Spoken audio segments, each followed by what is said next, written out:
Dahil gitarang beso niya, tara magluto tayo ng saging na hinog with harina. O ayan, dahil nga po pala medyo super hinog na yung saging naming dalawa at hindi na masarap kainin. Kaya para naman hindi masayang at itapon, kinuha ko na lang ng ganito. Dinurog ko siya sa isang mangkok at nilagyan ko siya ng harina na konti.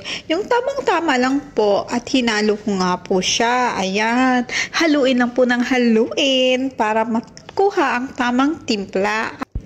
Haluin lamang po ang harina at ang saging para magsama-sama silang dalawa. Ayan, halo-halo, halo-halo. Nagpainit na nga po pala ako ng mantika sa kawali habang naghahalo ako. Kaya ayan, ilalagay na po natin ang saging with harina. O ayan, kayo na po bahala kung malaki o maliit o manipis o makapal. Bahala na kayo kung anong gusto nyo. O ayan, yummy yummy. Mag-i-experiment tayo nito.